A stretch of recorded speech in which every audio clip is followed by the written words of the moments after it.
Today's sport is the high jump, and it's between a coyote, a panther, and a bobcat. Let's see which animal can jump the highest. First up, we got the coyote. He jumps, and he clears it. A few points deducted for the splash, but he had great form and he fully committed.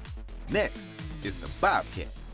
He sets up, and that bobcat got a lot of airtime. I can't see his landing, but I'm pretty sure he cleared the creek, unlike the coyote.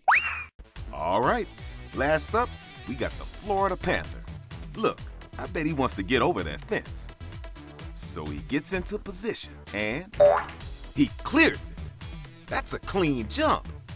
Let's see an instant replay on that. Wow, look at that form. So graceful.